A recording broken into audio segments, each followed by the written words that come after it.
Hi, this is Mike Green. It's Dodgy, the LightWave forums. I'm just going to show you a cool little plugin called Hairblade. I think you'll be impressed by. Um, so, Hairblade basically takes any shape and extrudes it along a spline, but it does it so it's interactive and you can change it at any time and go back and edit it and things. So, here for example, I have three circles facing down the z-axis. You can see the positives of that. Uh, so I want to make this into a hair.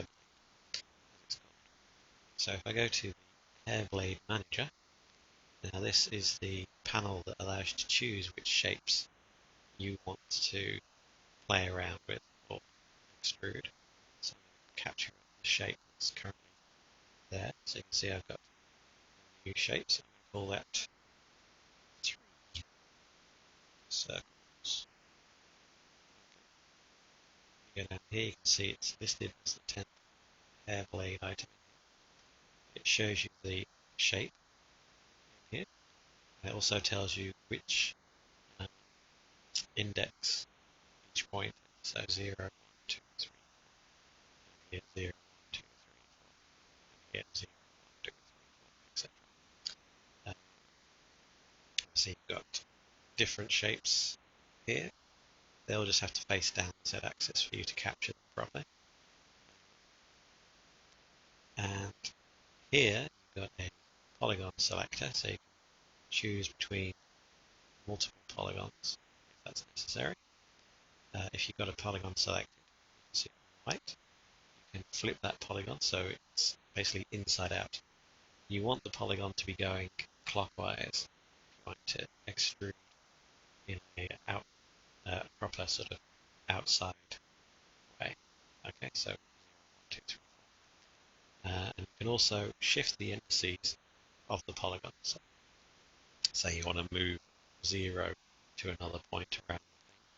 You can just click this. You can see it's going further and further back this way. If I click this one, it goes back to where it was originally. Okay. You can write back the shape to modeler. So if you've got a shape that's in here already, you can export it back to modeler. You can replace a shape with something else. You can delete the shape from the Hairblade editor. You can export all the shapes and you can import shapes. So you can basically save out settings and load them back in. Okay. It's a good idea to keep your original shape that you're using with a particular object in, say, a separate layer, just in case you delete it from the Hairblade Manager, because then you won't be able to get back. So keep it as a separate layer on your object, just in case. And then the next part is going to your curve. Now you can draw a curve any normal way in LightWave. So that curve, you can see it got a circle around the start. And you just go to Hairblade, Curve to Blade. And then this brings up this panel. You can choose between various options, of course. So you can choose a polygon, or you can choose a line. That will generate line segments along the edge. So like hair and things like that. Use polygons. Choose a divide level. That determines how many divisions there are in each segment.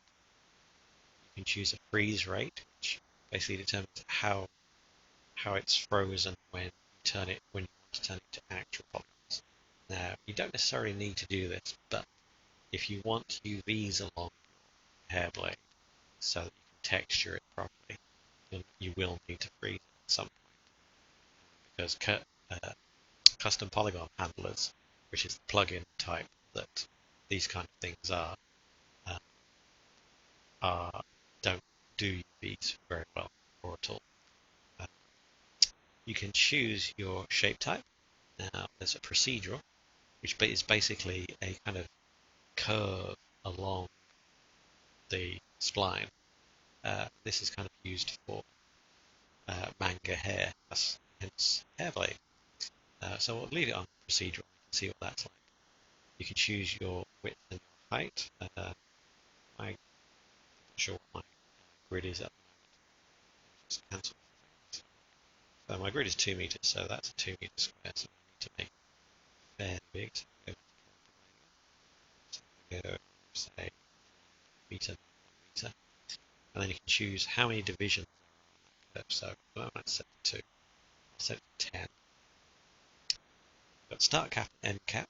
Now, if it's a full polygon, like those 3 circles are, then putting start cap and end cap will actually put polygons on the end and the beginning of the curve.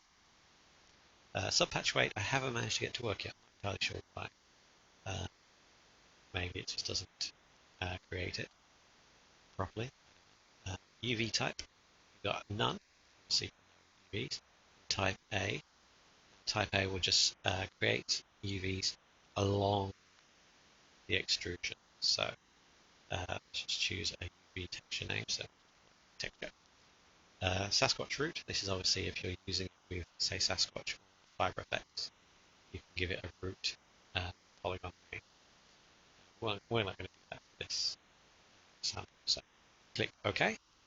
You can see here it's created a spline, Hairblade. You can see it's got like little cross sections which subdivide the spline. So if you want to edit it, you can just grab one of the points, pull it around, fiddle with it and stuff. This point, like that. So that's your Hairblade. That's kind of used for manga hair by the author mostly, I think. He's a Japanese author, so it's very popular over there. Once you've got your Hairblade created, you can switch to the Hairblade Blade Edit. Now this is an interactive tool which allows you to fiddle around with the blade. So I'm just going to look at the numeric panel over here. So you've got your curve, so you can choose between different multiple curves in the modeler. You can choose your divide level. So at the moment it's set to 2. You can see it's giving us a very kind of broken curve, as it were. So if I pump that up, you can see it's making it smoother. Love it smooth now. You can choose your freeze rate here as well. You can link your point. So if you do turn on link point, you see the little marker turns on there. So I can play with that.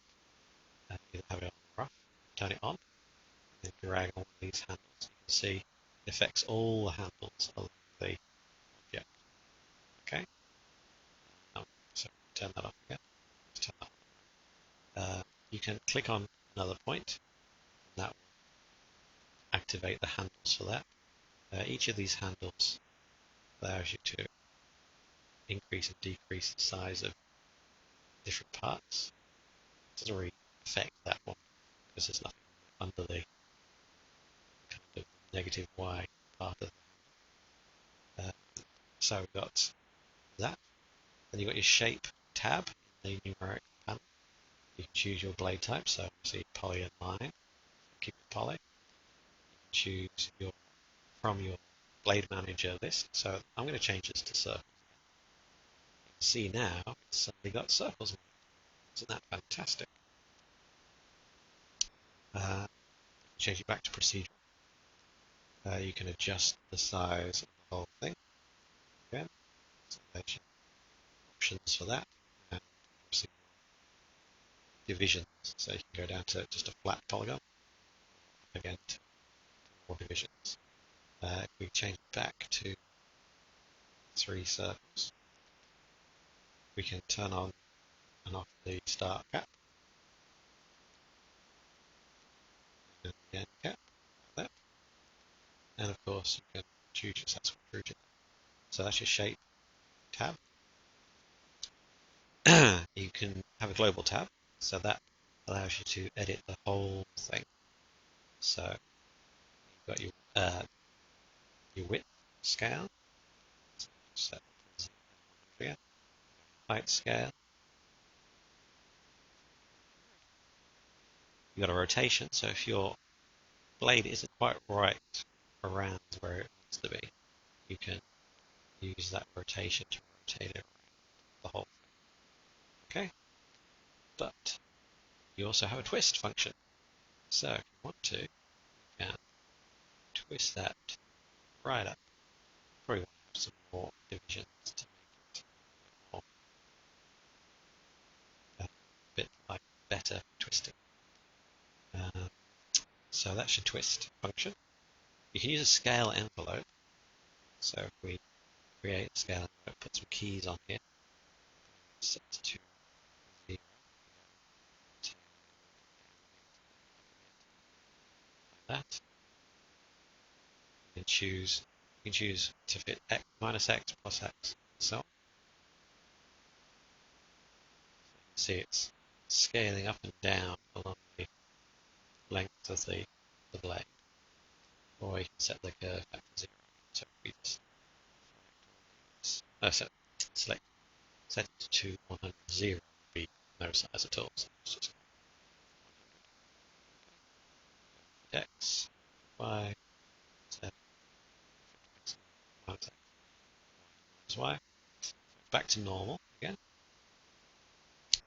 And then you've got your point settings. So obviously point chooses which point on the spline you're fiddling with.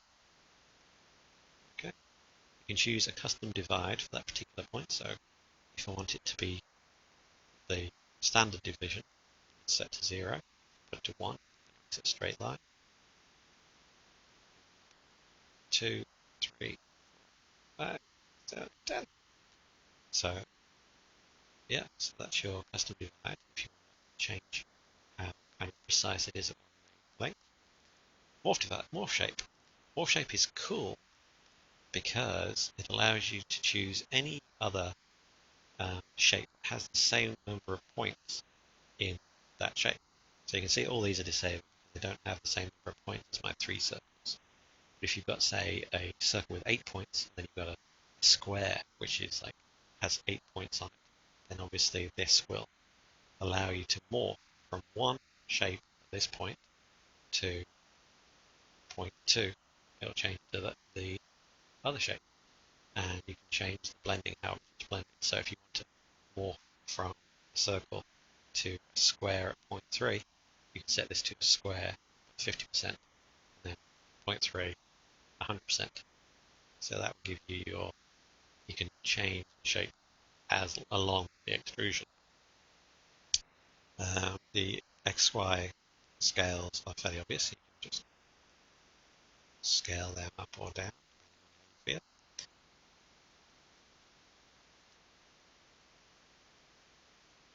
on how you feel. And you can obviously rotate individual points as you see fit. You can also offset the shape. So this is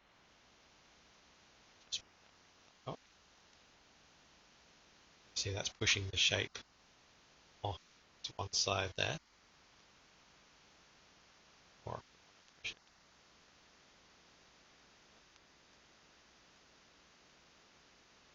You can do that as well. Obviously that's interfering with the rotation of the spline of the 3 circles there. And then the VMAP, you've got your subpatch weight and your type A texture. So let's just go back to that and say I want to boost this up. So let's go say 400.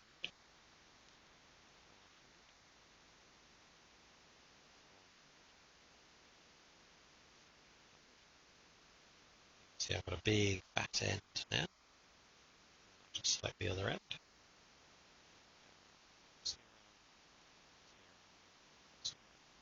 0. Okay, so now we've got this kind of funky, almost a unicorn horn, but with a spiral in it. So that's pretty cool. I'm just going to save that, send it to layout. So let's clear this layout first. So previous messing around. Let's just send it to layout. See, it comes in as like a polygon object like that. And you've got your smoothing setting. You see it's looking a bit rough. I think I might just increase the number of segments in here. So I'll just select my Hairblade the blade section. Now you can see the panel's changed. It's noticed that it's got a blade in Modeler. So we've got these extra tick boxes which allow us to change just particular parts of the blade if we want to. So I'm going to change that to say a maximum, which is 32. Just turn that up. Okay. Now you can see it's much smoother. Save that again. Switch back to that. Now again, it's smoother in here.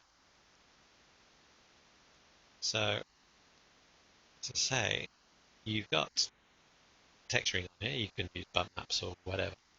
It's perfectly fine. The only thing you can't do is UV map. So you've got a planar, which is just textured along the x-axis.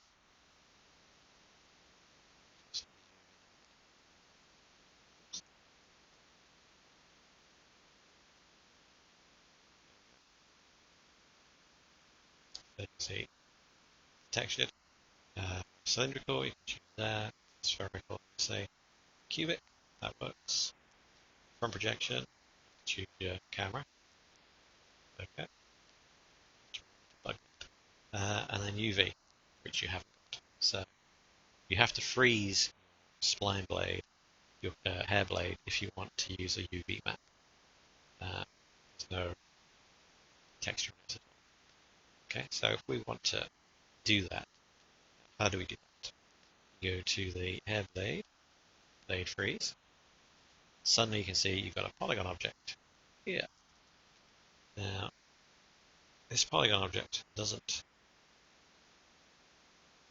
remove the hair blade, that still stays in the scene, in the object. So you might want to just cut that off and paste it into another layer so that you can keep it as a backup. So just do that.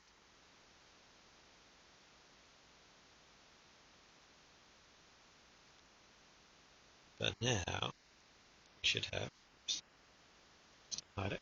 You can see I've got a hair blade with polygons scaled to match the object in here, which is kind of useful. So, oh, and each separate section has its own texture. So you've got texture 0, texture 1, which is this particular one, and texture 2, which is not that one, which is that one. So that's your UV map. Okay, so obviously you can copy these into one UV map. Just do that. Into texture. Now you can see it's suddenly getting its UVs in because I've set that up in the surface editor. Texture selected as UV1.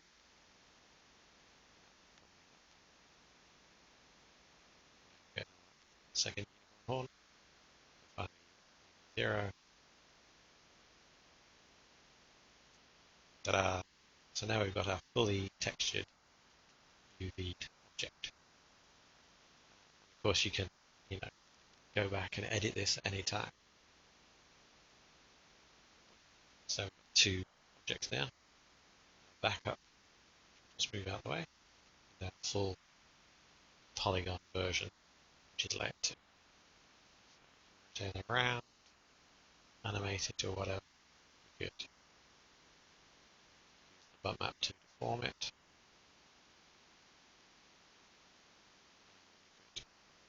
Turn it into subpatches.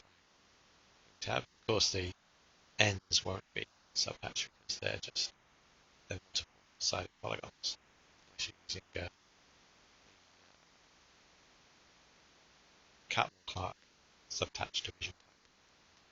Switch back to here. So you can see now it's suddenly working. We've got subdivisions on there. It's deforming it. Or just boost up the size of that. There we go. So you can see it's rippling the surface. And there you go. Um, that kind of thing won't affect this because it's got no points to deform, I don't think. So let's just try uh, just on. It is actually doing something.